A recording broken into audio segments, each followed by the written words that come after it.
అత్తయ్య అత్తయ్య ఏ మూట అత్తయ్య ఇది? ఏదంటున్నావు? ఈ రెడ్ కలర్ మూత ఏంటిది? ఇప్పుడు చూడు నీకే తెలుస్తుంది. ఓకే,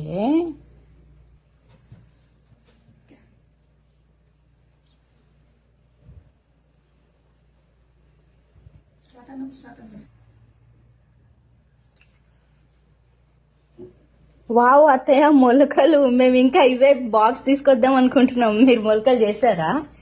ఎలా చేస్తారా అత్తయ్య? ఇవి ఇంత పెద్దగా వచ్చినాయి మొలకలు. ముందు రోజు నైట్ నానబెట్టిన అత్తయ్య, నెక్స్ట్ డే మార్నింగ్ నీళ్లు పారబోసి ఒకసారి వాష్ చేసి దీంట్లో ఇది కాటన్ క్లాత్ కదమ్మా, అవును అత్తయ్య. ఈజీగా వచ్చేస్తాయి. వావ్, పల్లీలు కూడా వచ్చినాయి అత్తయ్య మొలకలు. పల్లీలు కూడా వేస్తున్నాను. పెసర్లు అండ్ పల్లీలు ఎంతేనా అత్తయ్య? నాకు శనగలు దొరకలేదు సార్, మార్కెట్ అంటే శనగలు తీసుకురండి.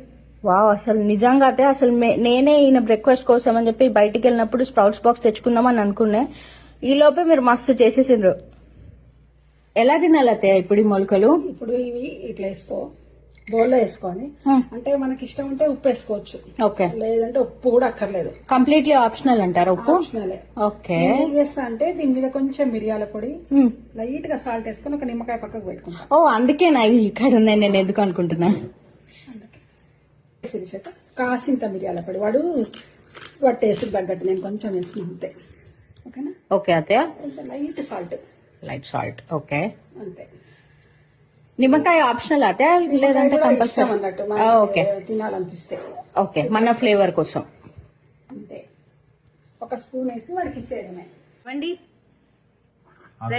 Breakfast ready. ఓ ఇదేంటి బాక్స్ కొనేసావా నువ్వు? లేదండి, నేను యాక్చువల్ గా అనుకున్నా కదా స్ప్రౌట్స్ బాక్స్ తీసుకొచ్చుకుందాం అని చెప్పి. అవసరం లేకుండా అత్తయ్యనే స్ప్రౌట్స్ చేసేసారు. అండ్ అడిషనల్ గా మా అమ్మాయి జ్యూస్ కూడా చేశారు. ఏమేసారు ఏంటి జ్యూస్ లో? Fruits. Awesome, thank you mummy. శిరీషకి అన్ని మీ ట్రిక్స్ అన్ని నేర్పించేస్తున్నారు మమ్మీ. అవును ఆయన, నేను వెళ్లే లోపు అన్ని చూపిస్తా. ఇంకా తను గుడానం కూడా అడిగింది. అప్పుడు బాలింగపల్లిలో తిన్నదంటే నాకు నచ్చింది అత్తయ్య చేసి. చాలా అంటే చాలా బాగుండే. నెక్స్ట్ అత్తయ్యతో నేను నేర్చుకుపోయే రెసిపీ అదే. నాన్న జ్యూస్ కూడా చేసి తాగేసాయి.